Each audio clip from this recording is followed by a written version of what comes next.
A Copa do Mundo nos faz admirar os gols, as grandes jogadas e o desempenho dos melhores jogadores do planeta. Mas existe uma parte do espetáculo que quase ninguém vê. Por trás de cada atleta de alta performance existe uma rotina rigorosa de sono, alimentação, treinamento, recuperação e prevenção de lesões. E alguns desses hábitos ganharam ainda mais destaque recentemente, depois que vídeos mostrando a rotina do atacante Haaland viralizaram nas redes sociais. Tem também a dedicação e a disciplina do Messi, principalmente com alimentação e treinos de força, que fazem o craque argentino desafiar o tempo e continuar atuando em alto nível aos 39 anos, quase 40. Mas afinal, o que realmente funciona? Eles deram sorte? Eles são diferenciados? O que tem de comprovação científica e quais desses hábitos podem ser incorporados por qualquer pessoa, mesmo por quem nunca pretende disputar uma Copa do Mundo? É sobre isso que nós vamos conversar agora com o médico do esporte, ortopedista, Dr. Adriano Pelicione. Doutor, seja muito bem-vindo ao Jornal da Manhã Araçatuba. É uma honra recebê-lo aqui hoje. Obrigado, bom dia a todos aí também. Doutor, durante a Copa do Mundo, a gente fica aí admirando o desempenho dos atletas, mas quanto desse rendimento depende do talento e quanto depende dos hábitos que eles mantêm fora dele? Tá, não tem como. O talento é algo que faz parte de qualquer esporte, né? Só que o talento ele vai chegar até um certo limite, né? Então a pessoa tem o talento, mas a performance, o preparo físico, a disciplina e tudo que está envolvido aí, além do talento, vai pesar, principalmente quando é o alto nível que você está tratando de todos que têm um talento e todos que têm uma performance física boa. Então, aí que diferencia um do outro, né? Essa rotina, é uma junção de todos os fatores, né? Doutor, e é o que talvez aconteça com o Neymar, né? Que todo mundo fala, falta disciplina, ele vai a muitas festas, ele não faz o que deveria fazer e é um atleta extremamente talentoso. Sim. Talvez tenha muito que falam bem, falam mal, mas o talento dele é indiscutível e também não tem como ele ter chegado aonde ele chegou e sem também não ter disciplina, sem não ter treinamento, alimentação, orientação, ele não deixa de ser um grande profissional, né? Nas últimas semanas, a rotina do Haaland da Noruega voltou a viralizar nas redes sociais. Então, ele dorme muitas horas, ele investe na recuperação, mantém horários rigorosos, come 6.000 calorias. O que realmente pisa na grama, faz meditação? O que tem respaldo científico e o que acabou sendo exagerado pela internet? Não, a questão aí que foi bem abordado dele é a questão sono, né? Isso é indiscutivelmente importante. Questão de alimentação também é importante, mas ele tem uma questão de uma quantidade de calorias muito elevada. Isso para o público em geral não tem muito sentido. 6.000 calorias, isso para a população em geral não tem necessidade. Mas o sono é algo importante para todos. Para o profissional, para o não profissional, para quem busca performance, para quem não busca performance. E uma coisa que foi falado muito dele é a rotina de sono mesmo, de horário, de evitar luzes cor azul, telas, e isso aí sim tem respaldo científico, isso é importante para qualquer pessoa e, obviamente, o atleta mais ainda. E falando ainda sobre sono, ele é tratado como parte do treinamento hoje em dia. Então, dormir bem faz diferença, assim, para o desempenho físico e para a saúde? Sim, é importantíssimo. É difícil até elencar qual que é o mais importante, mas talvez o sono seja uma das coisas mais importantes. Que envolve vários fatores. Por exemplo, se você não é só dormir, é dormir bem, dormir na hora certa. A questão do horário noturno é importante por causa do ciclo circadiano que a gente usa, que é o horário certo de dormir. E a questão de você dormir num ambiente escuro, né, que fala, evitar tela. Por que tela? A tela não é pela tela em si, é pela coloração azul que solta da tela. A coloração azul, ela mimetiza o dia. Então, como é que você vai dormir à noite, né, que é o correto, no escuro, e você está vendo uma tela que mimetiza o dia? Então, isso influencia em hormônio. Muita gente deve ter ouvido falar em melatonina. Então, a noite, o dormir à noite, estimula a melatonina. E a melatonina, ela ajuda muito na questão de você ter um sono bom, o sono reparador. Não adianta dormir, você tem que ter um sono profundo. E esse sono profundo, ele vai ajudar em síntese proteica, ele vai ajudar na liberação de hormônio GH. Então, tudo isso vai melhorar o desempenho de um atleta e também da população em geral. Então, você vai ter uma melhora. Se você treinou no dia anterior e você dormiu bem, aquele desempenho do seu músculo, o crescimento muscular, ele vai agir melhor, justamente porque o sono que vai fazer isso. Você ganha performance, você ganha músculo descansando e dormindo, não necessariamente na hora que você está praticando. Essa seria a minha próxima pergunta em relação à recuperação. Ela é tão importante quanto o treino? Sim, um paralelo, assim, quando você vai fazer, por exemplo, uma musculação, a hora que você está fazendo a musculação, no momento do exercício, você está machucando, você está agredindo, você está machucando o músculo, e o músculo não está crescendo nessa hora, ele está se prejudicando. Aí a hora que você vai ter o repouso, e principalmente à noite, é a hora que aí, vamos supor, você está buscando um crescimento muscular, uma hipertrofia, é ali que ela vai crescer. É no descanso, é dormindo, é à noite, é ali que você vai ter o ganho do exercício que você praticou antes do sono. E essa questão também de descansar um dia, depende da pessoa, por exemplo, se trabalha um grupo muscular num dia, no outro, ele precisa realmente de um descanso ou não? Sim, precisa, exatamente mais ou menos do que eu falei. O músculo, ele melhora, ele hipertrofia, ele ganha força Uma depois. noite de sono é suficiente ou precisa de mais tempo? Depende da quantidade de grupo muscular que você usou. Então, às vezes, você vai fazer um treinamento que você envolve muitos grupos musculares, você pode e deve não repetir esse músculo nenhum, nem às vezes nem 2 dias. Você tem que dar um intervalo até de 3 dias, justamente para ter a total recuperação, aumentar novamente o glicogênio muscular, tudo. Então, assim, você pode, por exemplo, treinar num dia um grupo muscular e no outro dia outro grupo muscular. Agora, 2 dias seguidos o mesmo grupo muscular, você não vai ter o ganho que você gostaria de ter naquele grupo muscular. E tem mais risco de lesão também, doutor? Tem, sem dúvida. O músculo que está trabalhando em excesso e não está tendo, principalmente o repouso, ele tem um risco de ter lesão, sim. E muita gente acredita que o segredo da alta performance está em suplementos caros, tecnologias sofisticadas. Na prática, o que pesa mais? Hábitos consistentes ou estratégias da moda? Não, sem dúvida, hábito, né? O profissional, o atleta, ele tem todo o desempenho que ele tem também por rotina, né? A rotina, então o hábito. Então, claro que suplementos, que você falou, tem a sua validade, isso tem que ser individualizado para cada caso, mas o hábito de coisas simples, alimentação, dormir, horário de treino, rotina, tudo isso influencia muito.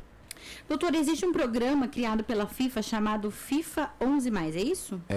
Eleven Plus, 11+. Isso, ele é voltado à prevenção de lesões. O que é esse protocolo e por que ele é considerado uma referência mundial? Sim, isso foi criado... Ele foi concluído, na verdade, em 2006, né? Mas é um estudo, um dos maiores estudos que a FIFA fez até hoje, justamente para evitar a lesão, né?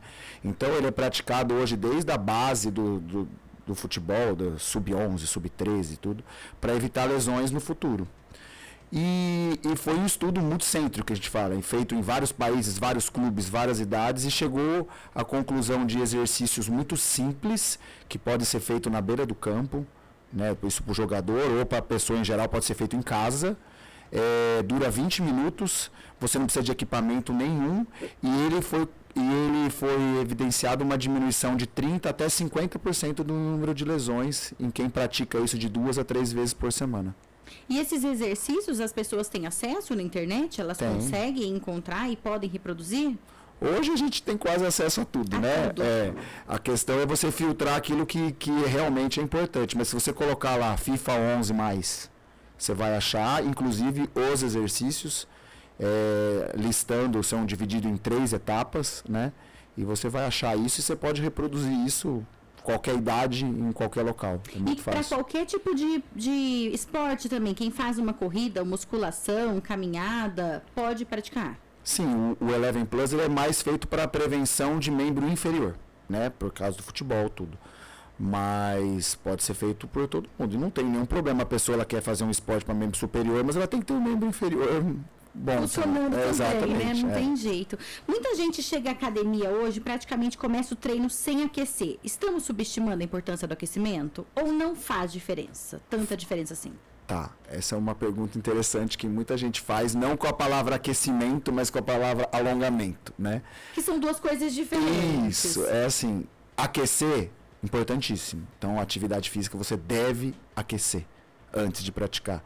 Muito tempo? Não, 5 a 10 minutos. O aquecimento seria um preparo para o músculo para você executar aquilo que você está preparado para fazer. Então seria, eu vou correr, então você vai andar um pouquinho, executar um movimento parecido com aquilo que você vai fazer no seu treino, né? De maneira mais leve, como se fosse exatamente, você vai esquentar aquela articulação, aquele músculo, entendeu? O aquecimento, sim. O alongamento já é uma questão um pouco diferente. O alongamento seria o quê? Fazer aqueles exercícios que antigamente eram bem comuns, de estica a perna, dobra, segura ali um pouquinho, mas não tem a ver com os movimentos que a gente faria em seguida. É assim, porque sempre aquela pergunta, fala, alongar antes ou depois do treino, né? Na verdade, você não precisa alongar nem antes nem depois, tem que aquecer antes, né? O alongamento, ele busca uma maior flexibilidade, né? Você ganhar flexibilidade muscular. Então, se tiver possibilidade, você faz o alongamento num dia separado, num horário separado, para você ganhar flexibilidade muscular. Mas eu não tenho tempo. Então você pode fazer um alongamento leve antes do treino, mas com uma função de aquecimento, não com uma função de realmente de ganho de flexibilidade. Doutor, e além do aquecimento e do alongamento, agora tem uma terceira palavra que está na moda, que é a mobilidade. Os exercícios de mobilidade, eles também são importantes? Explica um pouquinho para quem está ouvindo a gente agora o que é isso e se realmente funciona. Mobilidade, a gente fala quando a gente quer ganhar movimento de articulação. Então, quando você vai trabalhar uma articulação, joelho, ombro, então você vai ter que melhorar a mobilidade daquela articulação. E articulações com baixa mobilidade vão ter maiores riscos de lesões. Então, quando você quer, por exemplo, trabalhar exercícios de ombro, se você tiver um ombro rígido com pouca mobilidade, você às vezes vai ter um maior risco de lesão. Então, a mobilidade hoje está na moda justamente para diminuir lesões. Doutor, você é especialista em médico do esporte, atua também como ortopedista. Quais são as lesões que mais aparecem no consultório e que poderiam ser evitadas com mudança de hábitos? Tá, eu atuo hoje em dia mais como ortopedista mesmo, eu já trabalhei mais como médico do esporte, mas hoje meu dia a dia é mais ortopédico, né? As lesões são múltiplas, geralmente a gente vê isso por falta de uma rotina, falta de um fortalecimento. A pessoa, às vezes ela se empolga e algum amigo, vamos correr, vamos fazer tal esporte, e ela simplesmente vai. E não fortalece, não aquece, e aí as lesões são múltiplas, assim, depende do que, tem de tudo.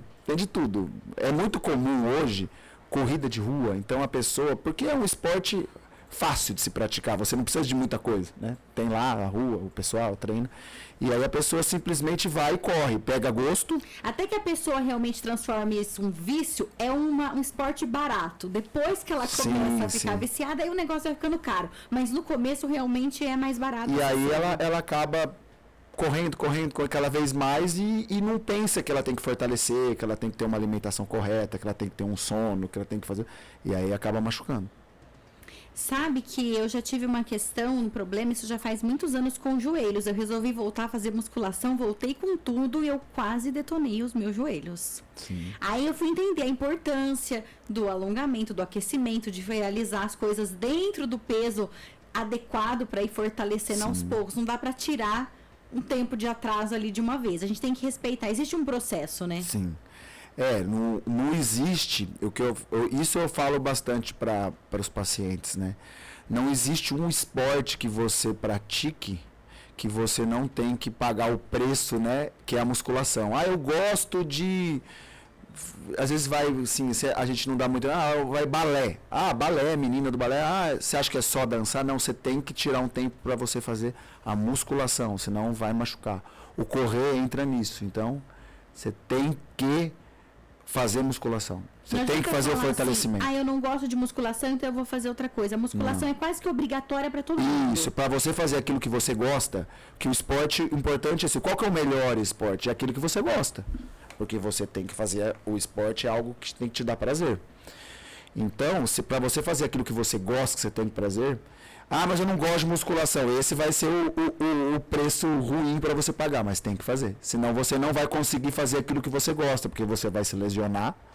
E aí, eu gosto tanto daquele esporte, mas você machucou e não vai conseguir fazer aquele esporte. Doutor, e hoje em dia as pesquisas mostram também o quanto a musculação é importante para o envelhecimento saudável, para a autonomia das pessoas. Não estou falando nem só de você praticar bem aquele esporte, de você poder ir ao banheiro sozinho, de você realizar suas atividades, de você conseguir amarrar um tênis, levantar do chão, sentar no chão, levantar do chão. A musculação, ela proporciona uma qualidade de vida muito melhor para qualquer pessoa. Sim, hoje isso já é categórico, né? Ganho de massa muscular, exercício resistido, exercício de força. Eu lembro, assim, da minha infância, que a gente via no Fantástico, falava, você tem que caminhar, fazer exercício aeróbico, né, 3, 4 vezes por semana. Hoje você já não vê mais tanto isso, não que não seja importante, mas o importante hoje é ganhar massa muscular. E em qualquer idade. E o idoso mais. Quando a gente é idoso, a gente vai ter uma maior perda de massa muscular. Não tem como, a gente vai perder músculo. Então a gente tem que tentar ganhar o máximo de músculo possível. Porque músculo é vida. Então quanto maior quantidade de músculo você vai ter, isso tem trabalho científico para isso, quanto mais músculo, maior a longevidade. Doutor, e para quem está ouvindo a gente agora, um público mais velho, que está pensando, meu Deus, preciso começar a praticar atividade física, principalmente musculação depois dos 40, 50, até 60 anos, ainda consegue ganhar força, massa muscular e condicionamento? Sim, todo mundo consegue. A questão é você ter a vontade de ir lá fazer. E para o idoso que nunca fez nada, o pouco já é muito. Então, assim, eu não faço nada, se eu conseguir... eu não tenho acesso à academia, mas você às vezes tem acesso a subir um degrau de escada. Aquela pessoa que mora num apartamento sobe um degrau de escada, porque para o idoso, claro que todos os músculos são importantes, mas o mais importante são os músculos do membro inferior. Então aquilo que eu falei sobre longevidade está relacionado a estudo de ganho de músculo de perna. Então a gente tem aquela ideia, né, uma frase que eu acho interessante, que é o seguinte: o importante não é você ganhar força, o importante é aos 80 anos você conseguir levantar da cadeira. Isso é. Então a gente acha que ganhar força, eu vou ficar forte. Não, o importante é você ter pelo menos a qualidade com os 80, 90 anos você conseguir levantar sozinho da cadeira. E isso você consegue fazer com hábitos muito simples. Claro que se você tiver uma orientação, se você tiver uma suplementação alimentar, tudo, claro que você vai ter um melhor rendimento no ganho de massa, né, mesmo no idoso. Mas a mesma pessoa que não tem acesso a isso, o pouco já é muito. O Diego Pereira, nosso ouvinte, mandou uma pergunta aqui. Ele falou, vou voltar a fazer academia e ele é diabético. Ele corre risco de lesões mais facilmente que uma pessoa que não tem diabetes? O treino precisa ser diferenciado? Tá, o diabético, ele deve fazer atividade física. Mais até, todos devem, mas o diabético, assim, é mais ainda. Não tem problema nenhum, lógico que ele vai ter que ter orientação, mas o grande problema do diabético não é maior índice de lesão, mas é uma descompensação glicêmica. Então, às vezes, ele vai ter crise de hipoglicemia, que é a queda da quantidade de açúcar. Então, assim, ele não está acostumado à atividade, ele começa a fazer uma atividade e aí ele pode evoluir com uma hipoglicemia. Então, tem que ter um controle maior para isso. E a hipoglicemia pode levar ele à queda. Então, a questão de a maior índice de lesão não é necessariamente do músculo, e sim de ele ter, às vezes, não estar preparado com aquela alimentação ou com a dose correta de remédio que ele possa vir a usar por causa do diabetes e ter uma crise hipoglicêmica. Doutor, então dá pra gente se inspirar agora nesses atletas da Copa, aproveitar que isso tá muito em alta, a gente tá aí na reta final, domingo tem a final da Copa, quem será que vai ganhar? Você tem sua aposta? Não, aposta eu não sei, mas eu sei pra quem eu vou torcer. Você né? sabe? Quer falar pra gente? Não? É pra Argentina? A Argentina que não é, né? Então tá bom. Achei que ele queria torcer pra Argentina, tava com vergonha. Não. Eu sou muito fã do Messi, então eu sou suspeita. Eu sei que eu vou ser julgada por isso, mas eu gosto muito do Messi. Não que eu torça pra Argentina, mas ele realmente é uma inspiração pra muita gente. Então dá pra gente olhar ali e falar assim, claro, ninguém vai ser atleta de alta performance profissional. Depende, tem também os jogos dos idosos, mas isso fica pra outro dia. Então dá pra gente se inspirar e falar, vou começar a fazer atividade hoje, independentemente da minha idade. Sim. Eu acho que a gente precisa sempre de algum estímulo. Sempre as coisas falam pra gente, não, não vai dar, mas a gente precisa arrumar um horário e aquilo que eu falei, tem diversas, hoje a internet, tudo. Acabamos de falar do Eleven Plus lá, do 11+, você pode fazer coisa em casa. Claro que se você puder fazer orientado e melhor, sim, mas o importante é começar. E começar hoje, não deixar isso mais pra frente, não. Mais uma vez, muito obrigada, doutor. Volte sempre, os microfones estão sempre abertos aqui para você. Nós recebemos hoje o doutor Adriano Pelicione, médico do esporte, ortopedista, veio falar sobre como a gente pode aproveitar aí esses hábitos dos atletas de alta performance para a gente ter mais saúde e longevidade também. Se você pegou essa entrevista pela metade e falou, ai meu Deus, eu quero escutá-la inteira, vai lá no meu canal no YouTube que ela está lá na íntegra. O Jornal da Manhã Araçatuba fica por aqui. Continue na Jovem Pan, vem muita música boa, pop rock. Tenha uma excelente quinta-feira e até amanhã, se Deus quiser.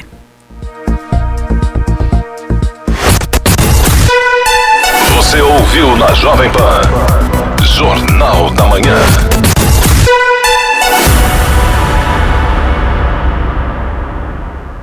Nelore Corretora de Seguros, o melhor estudo de seguro da sua lavoura, automóvel, residencial,